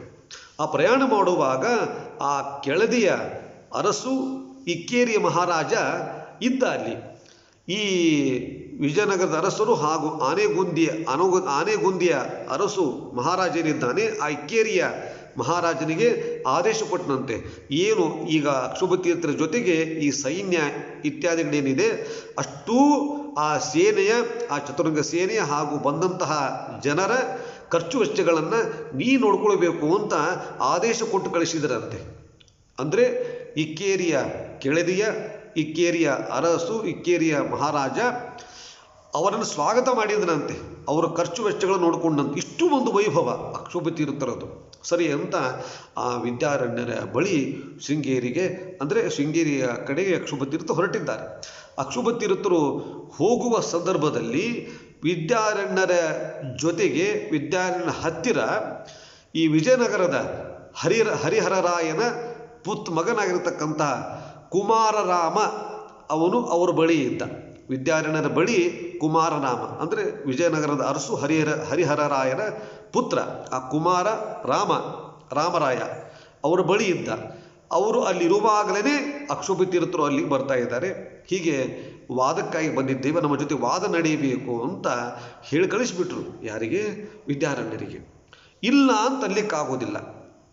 ಜೊತೆಗೆ ಕುಮಾರರಾಮ ಅಲ್ಲೇ ಇದ್ದಾನೆ. ಆ ಭಾಗದ ಅಂದರೆ ಮುಳುಬಾಗಿಲಿನ ರಾಜಪ್ರತಿನಿಧಿ ಆಗಿರತಕ್ಕಂತಹ ಕುಮಾರರಾಮ ಹರಿಹರರಾಯನ ಪುತ್ರ ವಿದ್ಯಾರಣ್ಯ ಬಳಿ ಇದ್ದ. ಅದೇ ಸಂದರ್ಭದಲ್ಲಿ ಇವರು ವಾದಕ್ಕಾಗಿ ಬಂದಿದ್ದಾರೆ. ಹೀಗೆ ಏನು ಅಪೇಕ್ಷೆ ಅಂತ ಕೇಳುವಿಲ್ಲ, ವಿದ್ಯಾರಣ್ಯರ ಜೊತೆಗೆ ವಾದ ನಡೀಬೇಕಾಗಿದೆ. ಯಾವುದು ನಮ್ಮ ಸಿದ್ಧಾಂತವನ್ನು ಅವರ ಮುಂದೆ ಮಂಡನೆ ಮಾಡಬೇಕಾಗಿದೆ. ತಕ್ಷಣವೇ ಆ ಕುಮಾರ ರಾಮರಾಯನಿಗೆ ಯುವಕ ಇನ್ನು ಅತ್ಯಂತ ಹುಮ್ಮಸ್ಸು, ಉತ್ಸಾಹ, ಬಹಳ ಖುಷಿ ಆಯ್ತಂತೆ. ಅರೆ, ಇವರಿಬ್ಬರು ಅಂತಂದ್ರೆ ಏನು? ಷಡ್ದರ್ಶನ, ಆ ಕಾಲದಲ್ಲಿ ಷಡ್ದರ್ಶನ ಶಾಸ್ತ್ರ ಕೋವಿದರು, ಮಹಾಮೇಧಾವಿ, ರಾಜ ವೈಭವದಿಂದ ಬರತಕ್ಕಂಥ ರಾಜಮನ್ನಣೆ ಪಡೆದ ಸ್ವತಃ ವಿದ್ವತ್ ತಿಮಿಂಗಲಂತಿರತಕ್ಕಂತಹ ವಿದ್ಯಾರಣ್ಯರು ಒಂದು ಕಡೆ, ಈಗಾಗಲೇ ಎಷ್ಟೋ ಪಂಡಿತರನ್ನು ಗೆದ್ದಂತಹ ಸ್ವಯಂ ಪಂಡಿತರಾಗಿ ಸಾಕ್ಷಾತ್ ಆನಂದ ತೀರ್ಥರ ಶಿಷ್ಯರು ಇವು ಒಂದು ಕಡೆ ಅಕ್ಷೋಭ್ಯ ತೀರ್ಥರು, ಇವರ ಬಗ್ಗೆಯೂ ಆ ಕುಮಾರರಾಮರಾಯನಿಗೆ ಗೊತ್ತಿತ್ತು. ಬಹಳ ಖುಷಿಯಾಯಿತು. ಇಂತಹ ಈ ದಿಗ್ಗಜರು ಒಂದು ಕಡೆ ಸೇರಿ ವಾದ ಮಾಡೋದು ಅಂತಂದರೆ ಅವನಿಗೆ ಭಾರಿ ಖುಷಿಯಾಗೋಯಿತು. ಇಷ್ಟೊತ್ತು ಬರೀ ನಾವು ಬೇರೆ ಬೇರೆ ಯುದ್ಧಗಳನ್ನು ನೋಡಿದ್ದೇವೆ. ಪರಸ್ಪರ ರಾಜ ಮನೆತನಕ್ಕೆ ಯುದ್ಧ, ಹೋರಾಟ, ಇದೆಲ್ಲ ಶಸ್ತ್ರವಿದ್ಯೆ ಎಲ್ಲ ನಾವು ನೋಡಿದ್ದೆವು ಯುದ್ಧಗಳನ್ನು. ಈ ವಾದ ಯುದ್ಧವನ್ನು ನೋಡುವ ಕುತೂಹಲ ಅವನಿಗೆ. ಇದೊಂದು ಅಪರೂಪದ ಯುದ್ಧ ಇದು. ಇವರಿಬ್ಬರ ನಡುವೆ ಸಂಘರ್ಷ ಏನಿದೆ ಅದು ನೋಡುವ ಕುತೂಹಲ ಆಯಿತಂತೆ ಕುಮಾರರಾಮನಿಗೆ. ಅವನು ತಕ್ಷಣವೇ ಇವರಿಬ್ಬರ ಎತ್ತಿಗಳ ಬಳಿ ಕೇಳಿದನಂತೆ. ಕುಮಾರ ರಾಮರಾಯ ಕೇಳಿದನಂತೆ, ನೀವಿಬ್ಬರು ಬಂದು ಮುಳುಬಾಗಿಲಿಗೆ ಬಂದು ತಮ್ಮ ವಾದವನ್ನು ಮಾಡಬೇಕು. ಸೊ ನಿಮ್ಮ ಸಿದ್ಧಾಂತ ಏನಿದೆ, ಸಿದ್ಧಾಂತ ವಿಷಯದ ಬಗ್ಗೆ ವಾದ ಚರ್ಚೆಯನ್ನು ನಡೀಬೇಕು. ಈ ಇಬ್ಬರ ನಡುವೆ ಈ ವಾದದ ಒಂದು ಸಂದರ್ಭ ಏನಿದೆ, ಸನ್ನಿವೇಶಗಳು ಮುಳುಬಾಗಿಲಿನಲ್ಲಿ ನಡೀಬೇಕು ಅಂತ ಒಂದು ಪ್ರಾರ್ಥನೆಯನ್ನು ಇಟ್ಟಂತೆ. ಯಾರು? ಕುಮಾರರಾಮರಾಯ, ಹರಿಹರರಾಯನ ಪುತ್ರ ಕುಮಾರರಾಮರಾಯ ಕೇಳಿದನಂತೆ. ಜೊತೆಗೆ ಅಲ್ಲಿ ಇವರಿಬ್ಬರ ನಡುವೆ ಚರ್ಚೆ ನಡೆದರೆ ಆ ನಿರ್ಣಾಯಕರು ಯಾರು? ಇವರು ಅದ್ವೈತಿಗಳು, ಇವರು ದ್ವೈತ ಸಿದ್ಧಾಂತದವರು, ಅಕ್ಷೋಭಿತೀರ್ಥರು. ಇವರಿಬ್ಬರ ವಾದವನ್ನು ಯಾರ ವಾದ ಸರಿ ಇದೆ ಅಂತ ಹೇಳಬೇಕಾದ್ರೆ ಇವರಿಬ್ಬರು ಅಲ್ಲದ ಮತ್ತೊಬ್ಬರು ಆಗಬೇಕು. ಅಂದರೆ ಅತ್ತ ಅದ್ವೈತಿಗಳೂ ಆಗಬಾರದು, ಈ ಕಡೆ ದ್ವೈತ ಸಿದ್ಧಾಂತದವರು ಆಗಬಾರದು. ಇವೆರಡೂ ಅಲ್ಲದ ಇನ್ನೊಬ್ಬರು ಒಂದು ಚರ್ಚೆ ನಿರ್ಣಾಯಕರಾಗಿ ಇದ್ರೆ ಬಹಳ ಒಳ್ಳೆಯದು ಅಂತ ಅನಿಸಿತು. ಆವಾಗ ಆಗಿರ್ತಕ್ಕಂಥವರು ಯಾರು? ವೇದಾಂತ ದೇಶಿಕಾಚಾರ್ಯರು, ವಿಶಿಷ್ಟಾದ್ವೈತ ಮಹಾಪಂಡಿತರು. ಅವರು ಕೂಡ ಷಷ್ಠಾಸ್ತ್ರ ಕೋವಿದರು. ಅವರು ಕೂಡ ಮೊದಲು ವೆಂಕಟರಮಣ ಭಟ್ಟ ಅಂತ, ವೆಂಕಟ ಭಟ್ಟರು ಅಂತ ಅವರ ಹೆಸರಿತ್ತು. ವಿದ್ಯಾರಣ್ಯರ ಜೊತೆಗೆ ಅವರು ಕೂಡ ಅಧ್ಯಯನ ಮಾಡಿದ್ರು, ಅವರಿಬ್ಬರ ಪರಿಚಯ ಇತ್ತು. ಸರಿ, ಆದ್ದರಿಂದ ವೇದಾಂತ ದೇಶಿಕಾಚಾರ್ಯರೇ ಸರಿ, ಅವರ ಮಧ್ಯಸ್ಥಿಕೆ ವಹಿಸಬೇಕು. ಅವರು ಇರುವುದೇ ಎಲ್ಲಿ? ಮುಳುಬಾಗಿಲಿನಲ್ಲಿ. ಆ ಮುಳುಬಾಗಿಲಿನಿಂದ ಅವರನ್ನು ಕರೆಸಿ ಇಲ್ಲಿ ವಾದವನ್ನು ಮಾಡುವುದು ತಡವಾಗುತ್ತೆ, ಆದ್ದರಿಂದ ನಾವೇ ಅವರಿದ್ದಲ್ಲಿಗೆ ಹೋಗುವ ಅಂಥೇಳಿ ವೇದಾಂತ ದೇಶಿಕಾಚಾರ್ಯರು ಇರುವ ಮುಳುಬಾಗಿಲು, ಅಂದರೆ ವಿಜಯನಗರ ಆ ಭಾಗದಲ್ಲಿರ್ತಕ್ಕಂಥ ಮುಳುಬಾಗಿಲು, ಅಲ್ಲಿರ್ತಕ್ಕಂತಹ ವೇದಾಂತ ದೇಶಿಕಾಚಾರ್ಯರು ಇದ್ದಂಥ ಸ್ಥಳಕ್ಕೆ, ಅಂದರೆ ಕುಮಾರರಾಯನಿಗೆ ಸಂಬಂಧಪಟ್ಟಂತಹ ಮುಳುಬಾಗಿಲು ಆ ಭಾಗದಲ್ಲಿ ವಾದ ನಡಿಬೇಕು. ಇದರ ಮಧ್ಯಸ್ಥಿಕೆಯನ್ನು ವೇದಾಂತ ದೇಶಿಕಾಚಾರ್ಯರು ವಹಿಸಿಕೊಳ್ಬೇಕು. ಯಾರ ವಾದ ಸರಿ ಅಂತ ತೀರ್ಮಾನ ಕೊಡ್ತಕ್ಕಂಥವರು ವೇದಾಂತ ದೇಶಿಕಾಚಾರ್ಯರು, ವಿಶಿಷ್ಟಾದ್ವೈತ ಪಂಡಿತರು. ಇದೆಲ್ಲ ಆ ಕುಮಾರರಾಮರಾಯನ ಹಾಗೂ ವಿದ್ಯಾರಣ್ಯರ, ಅಕ್ಷೋಭತೀರ್ಥರ 3 ಜನ ನಡುವೆ ಇಷ್ಟು ಮಾತುಕತೆ ಆಯಿತು. ನೋಡಿ, ಮಧ್ಯದಲ್ಲಿ ನಾವು ಅವರನ್ನು ನಿರ್ಣಾಯಕರನ್ನಾಗಿ ಮಾಡ್ತೀವಿ. ಒಪ್ಪಿಗೆ ಅಂದ್ರಂತೆ. ಯಾರಾದರೂ ನಮ್ಮ ವಿಷಯವನ್ನು ಹೇಳಲಿಕ್ಕೆ ಏನಾಗಬೇಕಾಗಿದೆ, ಆ ನಿರ್ಣಾಯಕರಾಗಲಿ ಅಂತ ಇಬ್ಬರು ಒಪ್ಪಿಕೊಂಡ್ರಂತೆ. ಅವರ ಒಪ್ಪಿಗೆ ಮೇರೆಗೆ ವೇದಾಂತ ದೇಶಿಕಾಚಾರ್ಯರು ನಿರ್ಣಾಯಕರಾಗಿ ಇರಬೇಕು ಅಂತ ತೀರ್ಮಾನ ಆಯಿತು. ಸರಿ ಅಂತ ಎಲ್ಲಿ ನಡಿಬೇಕು ವಾದ? ಮುಳುಬಾಗಿಲಿನಲ್ಲಿ. ಹಂಚುಕಲ್ಲು ಬೆಟ್ಟ, ಮುಳುಬಾಗಿಲು ಹಂಚುಕಲ್ಲು ಬೆಟ್ಟ ಅಂತಿದೆ. ಹಂಚುಕಲ್ಲು ಬೆಟ್ಟ ಎಲ್ಲ ಕಡೆ ಅಗಲವಾಗಿರತಕ್ಕಂತಹ ಆ ಬೆಟ್ಟದ ಬಳಿ, ಆ ಬೆಟ್ಟದಲ್ಲಿ ವಾದ ನಡೀಬೇಕು ಅಂತ ತೀರ್ಮಾನ ಮಾಡಿದರು. ವಾದ ನಡೆಯುವಾಗ ಎಲ್ಲ ಪಂಡಿತರು ಇರಬೇಕು. ದ್ವೈತ ಸಿದ್ಧಾಂತಕ್ಕೆ ಅಕ್ಷೋಭತೀರ್ಥರಿಗೆ ಸಂಬಂಧಪಟ್ಟಂತಹ ಪಂಡಿತರು ಬರಬೇಕು. ಅದ್ವೈತ ಸಿದ್ಧಾಂತಕ್ಕೆ ಸಂಬಂಧಪಟ್ಟಂತೆ ಆ ವಿದ್ಯಾರಣ್ಯರ ಅನುಯಾಯಿಗಳು, ಅವರ ಪಂಡಿತರು ಬರಬೇಕು. ತ್ರಿಮತಸ್ಥ ಪಂಡಿತರು ಅಲ್ಲಿ ಬರಬೇಕು. ಬೇರೆ ಬೇರೆ ಭಾಗದ ಜನರಿಗೆ, ಬೇರೆ ಬೇರೆ ರಾಜರಿಗೆ ಹೇಳಿಕೆಯನ್ನು ಕಳಿಸಬೇಕು. ಹೀಗೆ ವಾದ ನಡೀತಾ ಇದೆ, ತಾವೆಲ್ಲ ಬರಬೇಕು ಅಂತ. ಆ ವಾದ ನಡೆಯುವಾಗ ಏನು ನಾವು ವಾದವನ್ನು ಮಾಡ್ತೀವಿ, ಲೇಖರೀತ್ಯ ವಾದ ನಡೆಯಬೇಕು ಅಂತ. ಅಲ್ಲಿ ಒಂದು ಲೇಖರೀತ್ಯ ಅಂತಂದರೆ ಏನೇನು ಅವರು ಹೇಳ್ತಾರೆ ಅದನ್ನು ಅಲ್ಲಿ ಬರೀಬೇಕು. ವಾದ ಮಾಡುವ ಮೊದಲು ಅದನ್ನು ಬರೀಬೇಕು, ಏನೇನು ಹೇಳ್ತಾ ಇದ್ದಾರೆ. ವಿದ್ಯಾರಣ್ಯರು ತಾವು ಹೇಳುವುದನ್ನು ಅವರು ಬರೀಬೇಕು. ಅಕ್ಷೋಭತೀರ್ಥರು ತಾವು ವಾದವನ್ನು ಮಾಡುವಾಗ ಅದನ್ನು ಬರೆದು ವಾದ ಮಾಡಬೇಕು. ಅದು ರಾಜರ ನಿರ್ಣಯ, ಹೀಗೆ ವಾದ ನಡೀಬೇಕು ಚರ್ಚೆ ಅಂತ. ಯಾಕಂದರೆ ಅದಕ್ಕೆ ನಾನು ಹೇಳಿಲ್ಲ ಅಂತ ಅನ್ಲಿಕ್ಕಿಲ್ಲ, ಹೇಳಬೇಕು. ಲೇಖರೀತ್ಯ ಏನು ಹೇಳ್ತಾ ಇದ್ದೀವಿ ಆ ವಿಷಯವನ್ನು ಆ ಕ್ಷಣಕ್ಕೆ ಬರೀಬೇಕು. ಬರುವುದು ಮಾತು, ಪ್ರತಿಯೊಂದು ವಾದ ಮಾಡಿದ ಎಲ್ಲ ವಿಷಯಗಳು ಲೇಖರೀತ್ಯ ನಡೀಬೇಕು, ಅದನ್ನು ಬರೀಬೇಕು. ಅಂದರೆ ಅಕ್ಷೋಭತೀರ್ಥರು ಬರೀಬೇಕು, ವಾದ ಮಾಡಬೇಕು. ವಿದ್ಯಾರಣ್ಯರು ಬರೀಬೇಕು, ವಾದ ಮಾಡಬೇಕು. ಅವರು ಏನೇನು ಹೇಳ್ತಾರೆ ಅಷ್ಟು ವಿಷಯ ಲೇಖರೀತ್ಯ, ಅಂದರೆ ಬರವಣಿಗೆ ರೂಪಾಂತರ, ಒಂದು ದಾಖಲೆ ಆಗಿರಬೇಕು. ಇಬ್ಬರೂ ತಾವು ಬರೆದಿದ್ದನ್ನು, ಎಲ್ಲವನ್ನು ಕೂಡ ವಿಷಯವನ್ನು ಮಾಡಿದ್ದನ್ನು, ಆ ಪತ್ರಿಕೆಗಳನ್ನು ವೇದಾಂತ ದೇಶಿಕಾಚಾರ್ಯರ ಕೈಗೆ ಕೊಡಬೇಕು. ವೇದಾಂತ ದೇಶಿಕಾಚಾರ್ಯರು ಅದನ್ನು ಅವಲೋಕನ ಮಾಡಿ ಯಾರ್ದು ಸರಿ ಅಂತ ಹೇಳಬೇಕು. ಇಷ್ಟು ಒಂದು ಒಪ್ಪಂದವನ್ನು ಮಾಡಿದರಂತೆ. ನೋಡಿ ಎಷ್ಟು ಆ ವಾದ ಅಂದರೆ ಅವರು ಎಷ್ಟು ಪ್ರಭಾವಿ ಆಗಿರ್ಬೋದು. ಸರಿ ಅಂತ ಇಷ್ಟೆಲ್ಲ ಆಯಿತು ಅಂತ ಒಪ್ಪಿಗೆ ಕೊಟ್ಟು ವಾದದ ಸ್ಥಳ ಹಂಚುಕಲ್ಲು ಬೆಟ್ಟದ ಮೇಲೆ ಅಂತ ತೀರ್ಮಾನ ಆಯಿತು. ಅವ ಎಲ್ಲ ಜನ ವ್ಯವಸ್ಥೆ ವಿಜಯನಗರದ ಅರಸರು ತಕ್ಷಣವೇ ಅವರಿಗೂ ಸುದ್ದಿ ಹೋಯಿತು. ಕೆಳದಿ ಅರಸರು ಅವರಿಗೂ ಸುದ್ದಿ ಹೋಯಿತು. ಆನೆಗುಂದಿರಾಜರು ಅವರಿಗೂ ಸುದ್ದಿ ಹೋಯಿತು. ಅಂದರೆ ಕೆಳದಿಯ ಅರಸರು, ವಿಜಯನಗರದ ಅರಸರು, ಈ ಕಡೆ ಆನೆಗುಂದಿಗೆ ಸಂಬಂಧಪಟ್ಟಂಥ ಅರಸರು ಎಲ್ಲರೂ ಅಲ್ಲಿ ಸೇರಿದರು. ಹಂಚುಕಲ್ಲು ಬೆಟ್ಟದ ಮುಳುಬಾಗಿಲು ಹತ್ತಿರ ಅವರು ಸೇರಿದ್ದಾರೆ. ಅಂದರೆ 1312ರಲ್ಲಿ ಅವರಿಗೆ ಆಶ್ರಮ ಆಗಿದ್ದು, 1350ರ ಸಂದರ್ಭದಲ್ಲಿ ಇದು ವಾದ ನಡೀತು ಅಂತ ಉಲ್ಲೇಖ ಮಾಡಿದ್ದಾರೆ. ಸರಿ, ವಾದ ನಡೀಬೇಕು ಅಂತ ಸರಿ ಎಲ್ಲ ಹಂಚುಕಲ್ಲು ಬೆಟ್ಟಕ್ಕೆ ಬಂದರು. ಅಕ್ಷೋಭ್ಯ ತೀರ್ಥರು, ಅವರ ಶಿಷ್ಯರು, ಅವರ ಅನುಯಾಯಿಗಳು ಎಲ್ಲ ಆ ಹಂಚುಕಲ್ಲು ಬೆಟ್ಟಕ್ಕೆ ಬಂದರು. ವಿದ್ಯಾರಣ್ಯರ ಶಿಷ್ಯರು, ಅವರ ಅನುಯಾಯಿಗಳು, ತ್ರಿಮತಸ್ಥ ಪಂಡಿತರು ಎಲ್ಲರೂ ಸೇರಿದರು. ರಾಜ ಪರಿವಾರದವರು ಹಾಗೂ ಚತುರಂಗ ಸೇನೆ ಎಲ್ಲರೂ ಅಲ್ಲಿ ಬಂದು ಸೇರಿದರು. ನೋಡಿ, ಆ ಕಾಡು ನಂತಿರತಕ್ಕಂತಹ ಆ ಭಾಗ ಕೆಲವೇ ದಿನಗಳಲ್ಲಿ ಗಂಧರ್ವ ನಗರಿಯಂತೆ ಗೋಚರಿಸ್ತಾ ಇತ್ತಂತೆ. ಎಲ್ಲ ತಾತ್ಕಾಲಿಕ ವ್ಯವಸ್ಥೆ, ಸೌಕರ್ಯಗಳನ್ನು, ಊಟ, ವಸತಿ, ಅನ್ನ ಮೊದಲಾದ ಆ ವಾದ ನಡೆಯುವ ತನಕ ಇದೆಷ್ಟು ಸಮಯ ನಡೀತಿದೆ ಅಂತ ಗೊತ್ತಿಲ್ವಲ್ಲ, ಅದನ್ನು ನೋಡಲಿಕ್ಕೋಸ್ಕರ ಅಷ್ಟು ಜನ ಬಂದನಂತೆ. ಇಡೀ ಗಂಧರ್ವ ನಗರಿ ಹಾಗೆ ಆ ಮುಳುಬಾಗಿಲು ಎಲ್ಲಿ ನೋಡಿದರಲ್ಲಿ ಆನೆಗಳು, ಕುದುರೆಗಳು, ಚತುರಂಗ ಸೇನೆ, ಆಯಾ ಪರಿವಾರದವರು ಎಲ್ಲ ಬಂದಲ್ಲಿ ಸೇರಿಬಿಟ್ಟಿದ್ದಾರೆ. ಅಷ್ಟೂ ಜನಕ್ಕೆ ಊಟ ವಸತಿ ಸೌಕರ್ಯಗಳಿಗೆ ತಾತ್ಕಾಲಿಕ ವ್ಯವಸ್ಥೆಯನ್ನು ಮಾಡಿದ್ದಾರೆ. ಅಂದರೆ ಏನು ಪೆಂಡಾಲುಗಳು ಅಂತ ನಾವು ಕೇಳಿರ್ತೇವಲ್ಲ, ಹಾಗೆ ಅಷ್ಟು ಒಂದು ಆ ಕಾಲಘಟ್ಟದಲ್ಲಿ 13ನೇ ಶತಮಾನದಲ್ಲಿ ಅಷ್ಟು ಇಳ್ಕೊಳ್ಳಿಕ್ಕೆ ವ್ಯವಸ್ಥೆ, ನೀವು ಊಟ ವಸತಿ ಅನ್ನ ಸೌಕರ್ಯಗಳು. ಆ ಬೆಟ್ಟದ ಮೇಲೆ 2 ಗುಹೆಗಳಿದೆ. ಒಂದು ವಿದ್ಯಾರಣ್ಯರ ಗುಹೆ, ಒಂದು ಅಕ್ಷೋಭ್ಯ ತೀರ್ಥರ ಗುಹೆ. ಆ ಗುಹೆಗಳಲ್ಲಿ ವಿದ್ಯಾರಣ್ಯರು ತಮ್ಮ ಗುಹೆಯಲ್ಲಿ ಅಲ್ಲೊಂದು ಶಿವ ದೇವಾಲಯ, ಮಲ್ಲಿಕಾರ್ಜುನ ಆ ಶಿವ ದೇವಾಲಯವಿದೆ. ಆ ಶಿವ ದೇವಾಲಯದ ಎದುರು ಭಾಗ ಇರತಕ್ಕಂಥ ಗುಹೆಯಲ್ಲಿ ಅಕ್ಷೋಭ್ಯ ತೀರ್ಥರು ಇದ್ದು ತಮ್ಮ ವಾದಕ್ಕೆ ಬೇಕಾದ ತಯಾರಿಯನ್ನು ಮಾಡಿಕೊಳ್ತಾ ಇದ್ದರು. ಅಂದರೆ ಅಲ್ಲಿ ಅವರು ಬಿಡಾರವನ್ನು ಹೂಡಿದರು. ಪೂಜೆ, ಸಂಸ್ಥಾನ ಪೂಜೆ ಇತ್ಯಾದಿಗಳು ಮಾಡಿಕೊಂಡಿರತಕ್ಕಂತಹ ಒಂದು ಗುಹೆಯಲ್ಲಿ, ಬೆಟ್ಟದ ಮೇಲಿರುವ ಒಂದು ಗುಹೆಯಲ್ಲಿ, ಆ ದೇವಾಲಯ ಶಿವ ದೇವಾಲಯದ ಎದುರು ಭಾಗ ಇರತಕ್ಕಂಥ ಗುಹೆಯಲ್ಲಿ ಅಕ್ಷೋಭ್ಯ ತೀರ್ಥರು ಹಾಗೂ ಅವರ ಪರಿವಾರದವರು ಎಲ್ಲ ಪಂಡಿತವಾಗದು ಅಲ್ಲಿ ಉಳ್ಕೊಂಡಿದ್ದಾರೆ.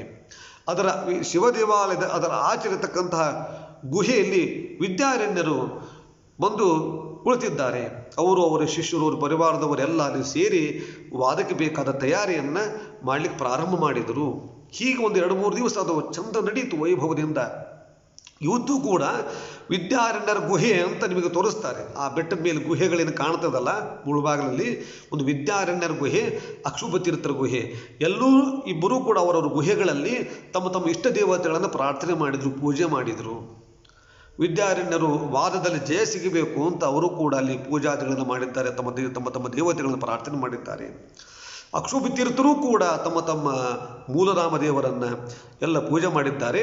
ಮತ್ತು ಆ ವಾದಕ್ಕೆ ಹೋಗುವ ಮೊದಲು ಅಂಗಾರದಲ್ಲಿ ಲಕ್ಷ್ಮೀ ನರಸಿಂಹದೇವರನ್ನು ಬಿಡಿಸಿದರು ಅಂತ ಇತಿಹಾಸದಲ್ಲಿ ಕೇಳಿಬರ್ತದೆ. ಅಂಗಾರ ನರಸಿಂಹದೇವರು ಮುಳುಬಾಗಿಲಿಗೆ ಹೋದರೆ ತೋರಿಸ್ತಾರೆ. ಅಲ್ಲಿ ಒಂದು ನರಸಿಂಹದೇವರ ಚಿತ್ರ ಇದೆ.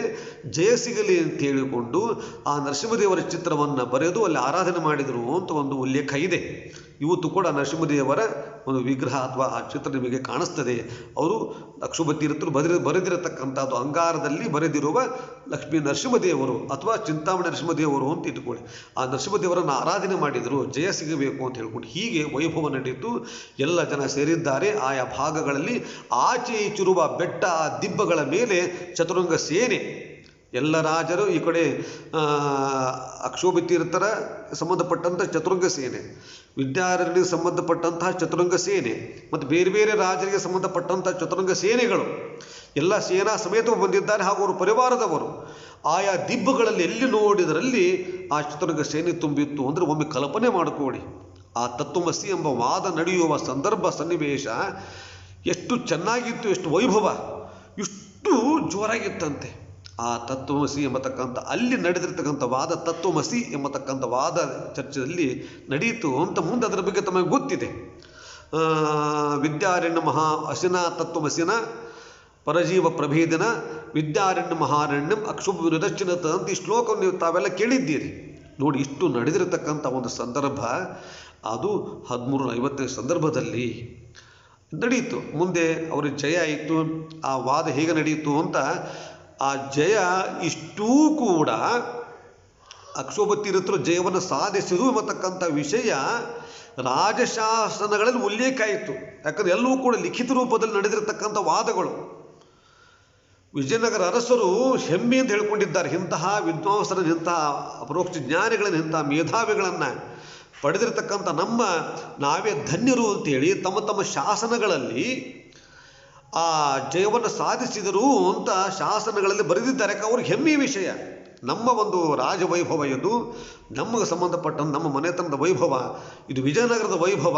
ಇಂತಹ ಸಾಮ್ರಾಜ್ಯದಲ್ಲಿ ಇಂತಹ ಮೇಧಾವಿಗಳು ಹೀಗೆ ಮಾಡಿದರು ಅಂತ ಹೆಮ್ಮೆಯಿಂದ ಅವರ ಶಾಸನಗಳಲ್ಲಿ ಬರೆದಿರತಕ್ಕಂಥ ವಿಷಯ ಇವತ್ತು ಕೂಡ ದಾಖಲಾಗಿರ್ತಕ್ಕಂಥದ್ದು. ಇಷ್ಟು ವೈಭವದಿಂದ ಅದು ನಡೆಯಿತು ಎಂಬತಕ್ಕಂಥ ವಿಷಯವನ್ನು ನಾವು ಕೇಳಿದ್ದೇವೆ. ಯಾಕೆ ಹೇಳ್ತಿದ್ದೇನೆ ಅಂತಂದರೆ, ನೋಡಿ, ಈ ತತ್ವಮಸಿ ಎಂಬತಕ್ಕಂತಹ ಏನು ಇವತ್ತು ಆ ವಾದ ನಡೆದು ಜಯ ಗಳಿಸಿ ಆ ವಿಜಯಸ್ತಂಭವನ್ನು ಸ್ಥಾಪನೆ ಮಾಡಿದ್ದ ಕಥೆ ನೀವು ಕೇಳಿದ್ದೀರಿ. ಇವತ್ತು ಕೂಡ ವಿಜಯಸ್ತಂಭ ನಿಮಗೆ ಕಣ್ಣಿಗೆ ಕಾಣಿಸ್ತದೆ, ಆ ಗುಹೆಗಳು ನಿಮಗೆ ಕಣ್ಣಿಗೆ ಕಾಣಿಸ್ತದೆ. ಇದೆಲ್ಲ ತತ್ವಮಸಿ ಎಂಬ ವಾಕ್ಯಾರ್ಥ ಅವರ ಜೊತೆ ಗೆಲ್ಲಬೇಕು ಅಂತ ಅದಕ್ಕೆ ಅವಕಾಶ ಆಗಿದ್ದು ಯಾವಾಗ, ಅವ್ರ ಜೊತೆ ವಾದ ಮಾಡಲಿಕ್ಕೆ ಅವಕಾಶ ಆಗಿದ್ದು ಯಾವಾಗ ಅಕ್ಷೋಭ ತೀರ್ಥರಿಗೆ ಅಂತಂದರೆ, ರಾಜಮನೆಗೆ ಸಿಕ್ಕಿದ್ದು ಯಾವಾಗ ಅಂತಂದರೆ, ಕೂಡ್ಲಿಗಿಗೆ ಬಂದು ಅಲ್ಲಿರುವ ಚಿಂತಾಮಣಿ ನರಸಿಂಹದೇವರನ್ನು ಕುರಿತು ತಪಸ್ಸು ಮಾಡಿದ್ದರಿಂದ, ಹಾಗೂ ಅಲ್ಲಿ ಅವರು ಕುಳಿತ ಸ್ಥಳದಲ್ಲಿರ್ತಕ್ಕಂಥ ಆಲದ ಮರದ ಮೇಲಿಂದ ಕೋತಿ ರೂಪದಲ್ಲಿ ಪ್ರಾಣದೇವರೆರಡು ನೀಲಗಿರಿ ಹಣ್ಣಿನ ಗಾತ್ರದ ಸಾಲಿಗ್ರಾಮಗಳನ್ನು ಕೊಟ್ಟಿದ್ದರಿಂದ, ಆ ಕೊಟ್ಟ ವಿಷಯವೇ ಇದೆಲ್ಲದಕ್ಕೂ ಕೂಡ ಮೂಲ ಕಾರಣವಾಯಿತು. ನೋಡಿ, ಇಷ್ಟೆಲ್ಲದಕ್ಕೂ ಮೂಲ ಕಾರಣ ಅಂತಂದರೆ ಆ ಕೂಡ್ಲಿಗೆಯ ಚಿಂತಾಮಣಿ ನರಸಿಂಹದೇವರು ಹಾಗೂ ಆ ಸಾಲಿಗ್ರಾಮದ ಮಹಿಮೆ. ತತ್ವಮಸಿ ವಾದದ ಬಗ್ಗೆ ಗೊತ್ತು, ಆದರೆ ಆ ವಾದ ನಡೀಲಿಕ್ಕೆ ಏನೊಂದು ಅವಕಾಶವನ್ನು ಕಲ್ಪಿಸಿಕೊಂಡ್ರಲ್ಲ, ಮನ್ನಣೆಯನ್ನು ಪಡ್ಕೊಂಡಿದ್ದಾರಲ್ಲ ಆನೆಗೊಂದಿ ರಾಜನ ಹತ್ರ, ಇದೆಲ್ಲ ಅವರಿಗೆ ಏರ್ಪಟ್ಟಿದ್ದು ಆ ಚಿಂತಾಮಣಿ ನರಸಿಂಹದೇವರಿಂದ. ಅಲ್ಲಿ ಚಿಂತಾಮಣಿ ನರಸಿಂಹದೇವರು, ಲಕ್ಷ್ಮೀ ಇಲ್ಲ ಅಲ್ಲಿ, ಕೈಯಲ್ಲಿ ಚಿಂತಾಮಣಿಯನ್ನು ಹಿಡಿದುಕೊಂಡು ಕುಳಿತಿರತಕ್ಕಂಥ ನರಸಿಂಹದೇವರು ಕೂಡ್ಲಿಗೆ ಇದ್ದಾರೆ. ಕೂಡ್ಲಿಗೆಯಲ್ಲಿ ಇರತಕ್ಕಂಥ ಸನ್ನಿಧಾನ ಇದೆ, ಪುಣ್ಯಕ್ಷೇತ್ರ, ತುಂಗಭದ್ರಾ ಸಂಗಮ ಕ್ಷೇತ್ರ ಅದು. ಅಲ್ಲಿ ದೊಡ್ಡ ಮಠವನ್ನು ಸ್ಥಾಪನೆ ಮಾಡ್ತಾರೆ. ಆನೆಗುಂದಿ ಮಹಾರಾಜ ಬಹಳ ಸಂತೋಷದಿಂದ ಅತ್ಯಂತ ದಿವ್ಯವಾದ ದೊಡ್ಡ ಮಠವನ್ನು ಕಟ್ಟಿಸಿಕೊಟ್ಟಿದ್ದಾನಂತೆ. ಇವತ್ತು ಇರತಕ್ಕಂಥ ಏನೊಂದು ಮಠ ಇದೆ, ಅದು ಕೂಡ್ಲಿಗೆ ಏನು ಅಕ್ಷೋಭ್ಯ ತೀರ್ಥರ ಮಠ ಏನಿದೆ, ಅಲ್ಲಿರ್ತಕ್ಕಂಥ ತಾವೆಲ್ಲ ನೋಡ್ತಾ ಇದ್ದೀರಿ. ಅದರ ಹಿನ್ನೆಲೆ ಇಷ್ಟು ವಿಶೇಷವಾಗಿದೆ, ಅತ್ಯಂತ ಮಹಿಮೆಯಿಂದ ಕೂಡಿರತಕ್ಕಂಥದ್ದಾಗಿದೆ. ಆದ್ದರಿಂದ ಅಕ್ಷೋಭ್ಯ ತೀರ್ಥರು ಆ ಜಯ ಗಳಿಸಿದ ಹಿನ್ನೆಲೆಯಲ್ಲಿ ಈ ಕೂಡ್ಲಿಗೆ ಕ್ಷೇತ್ರದ ಪಾತ್ರ ಬಹಳ ಶ್ರೇಷ್ಠವಾಗಿದೆ ಅಂತ ನಾವು ಗಮನಿಸ್ತಾ ಈ ಕೂಡ್ಲಿಗೆ ಕ್ಷೇತ್ರಕ್ಕೆ ಬಂದಿದ್ದಾರೆ.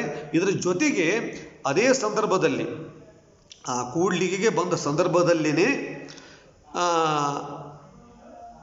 ಒಂದು ಸಂದರ್ಭದಲ್ಲಿ ತೀರ್ಥಹಳ್ಳಿ ಹತ್ತಿರ ದುರ್ವಾಸಪುರ ಅಂತಿತ್ತು. ಅಂದರೆ ಕೂಡ್ಲಿಗೆಗೆ ಅಕ್ಷೋಭ್ಯ ತೀರ್ಥರು ಬಂದ ಸಂದರ್ಭದಲ್ಲಿ ಈಗಾಗಲೇ ತೀರ್ಥಹಳ್ಳಿ ಹತ್ತಿರ ದುರ್ವಾಸಪುರ ಅಂತಿತ್ತು. ಆ ದುರ್ವಾಸಪುರದಲ್ಲಿ ಶಂಕರ ಮಠ ಇತ್ತು. ಅಂದರೆ ಅಕ್ಷೋಭ್ಯ ತೀರ್ಥರು ಬರುವ ಸಂದರ್ಭದಲ್ಲಿ ಶಂಕರ ಮಠ ಇತ್ತು.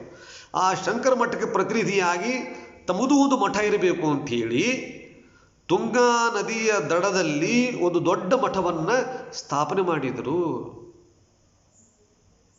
ಸ್ಥಾಪನೆ ಮಾಡಿ ತಮ್ಮ ಶಿಷ್ಯರನ್ನು, ಲಕ್ಷ್ಮೀಪತಿ ತೀರ್ಥರು ಅಥವಾ ಲಕ್ಷ್ಮೀ ವಿಜಯ ತೀರ್ಥರು ಅಂತ ಏನು ಹೇಳ್ತಾರೆ, ಆ ಒಬ್ಬ ಶಿಷ್ಯರನ್ನು ಆ ಪೀಠದಲ್ಲಿ ಕೂಡಿಸಿ ಬಾಳಗಾರು ಮಠ, ಇವತ್ತೇನು ನಾವಲ್ಲಿ ಬಾಳಗಾರು ಮಠ ಅಂತ ನಾವೇನು ನೋಡ್ತಾ ಇದ್ದೇವೆ, ಆ ನದಿ ತೀರದಲ್ಲಿ ಪುಣ್ಯಕ್ಷೇತ್ರ ಬಾಳಗಾರು ಏನಿದೆ, ಆ ಬಾಳಗಾರು ಮಠವನ್ನು ಸ್ಥಾಪನೆ ಮಾಡಿದ್ದಾರೆ. ಸ್ಥಾಪನೆ ಮಾಡಿ ಅಂದರೆ ಆ ಶಂಕರ ಮಠಕ್ಕೆ ಪ್ರತಿನಿಧಿಯಾಗಿ ತಮ್ಮ ಒಂದು ಮಾಧ್ವ ಮಠ ಇರಬೇಕು ಅಂಥೇಳಿ ಆ ಮಠವನ್ನು ಸ್ಥಾಪನೆ ಮಾಡಿ ಬಾಳುಗಾರು ಮಠ ಅಂತದ್ದು ಪ್ರಸಿದ್ಧಿ ಪಡೆದು ಆರ್ಯ ಅಕ್ಷೋಭ್ಯ ತೀರ್ಥ ಸಂಸ್ಥಾನ ಅಂತಾಯಿತು.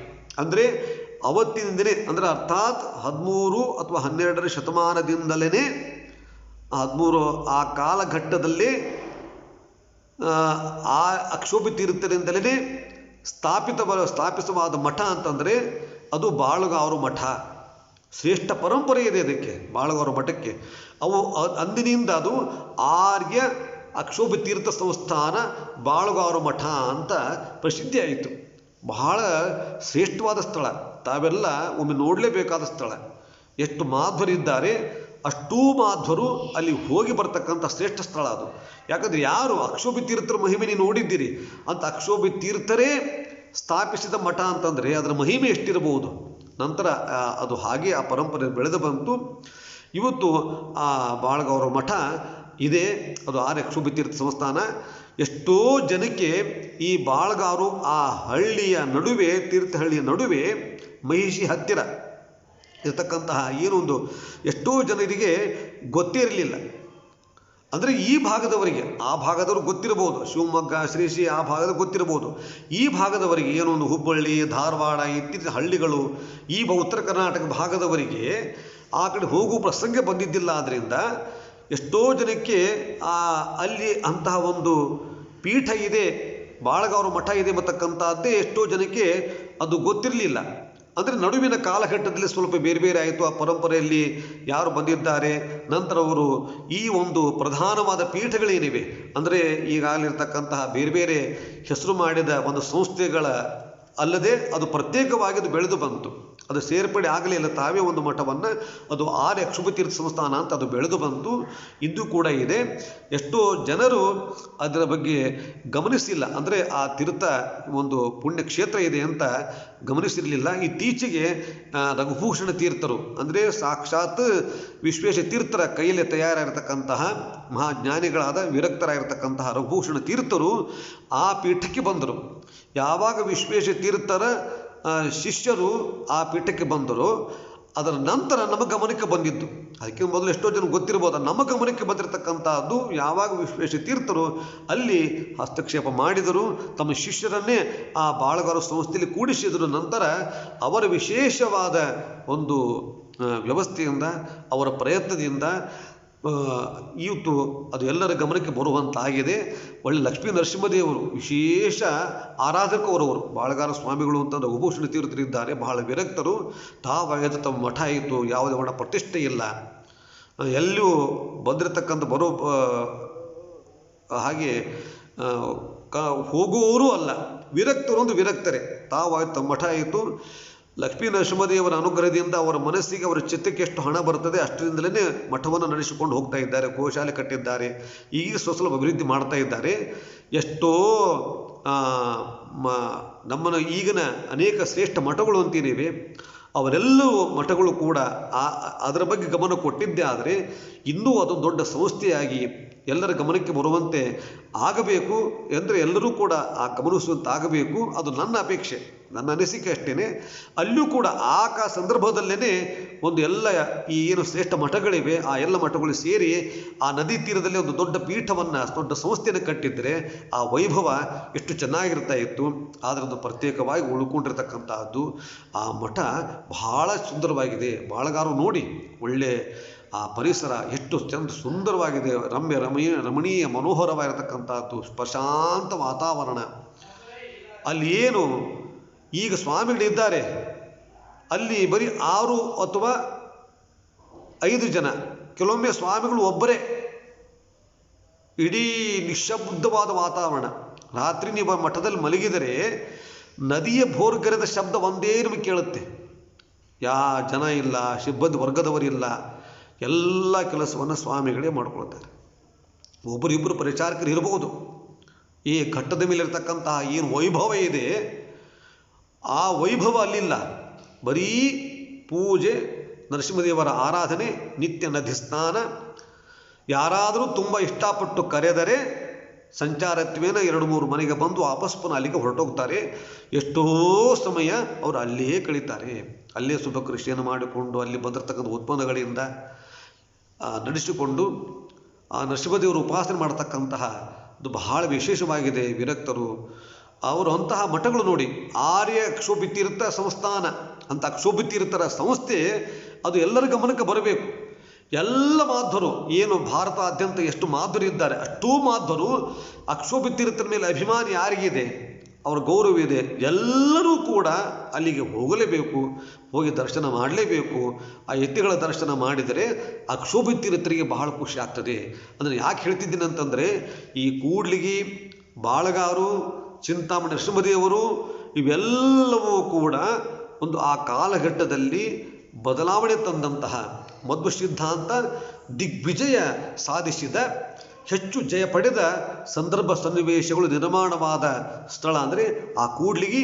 ಅದೇ ಕೂಡ್ಲಿಗಿ ಸಂಸ್ಥಾನ ತುಂಗಭದ್ರಾ ಪುಣ್ಯಕ್ಷೇತ್ರ ಸಂಗಮ ಸ್ಥಳ.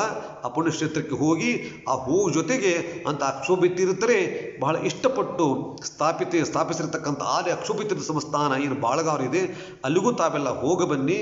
ಇಂತಹ ಶ್ರೇಷ್ಠ ಸತ್ಪರಂಪರೆಯನ್ನು ಪಡೆದಿರತಕ್ಕಂತಹ ನಮ್ಮ ವೈಷ್ಣವ ಪರಂಪರೆ ಶ್ರೇಷ್ಠವಾಗಿದೆ ಅಂತ ಹೇಳ್ತಾ, ಅಂತಹ ಗುರುಗಳ, ಅಂತಹ ಶ್ರೇಷ್ಠ ಜ್ಞಾನಿಗಳ ಅನುಗ್ರಹ ನಮ್ಮ ಮೇಲೆ ಸದಾ ಇರಲಿ ಅಂತ ಹೇಳ್ತಾ, ನಮ್ಮ ಇಂತಹ ಜ್ಞಾನಿಗಳನ್ನು, ಅಪರೋಕ್ಷ ಜ್ಞಾನಿಗಳನ್ನು ಪಡೆದಂತಹ ನಮ್ಮ ಒಂದು ವೈಷ್ಣವ ಪರಂಪರೆ ಭಾಳ ಶ್ರೇಷ್ಠವಾಗಿದೆ ಅಂತ ಹೇಳ್ತಾ, ಮತ್ತಷ್ಟು ವಿಚಾರಗಳನ್ನು, ನನ್ನ ಗಮನಕ್ಕೆ ಬಂದಂತಹ ಕೆಲವು ವಿಚಾರಗಳನ್ನು ತಮ್ಮ ಗಮನಕ್ಕೆ ತರುವ ಪ್ರಯತ್ನವನ್ನು ಸ್ವಲ್ಪ ಮಟ್ಟಿಗೆ ಮಾಡ್ತೀನಿ.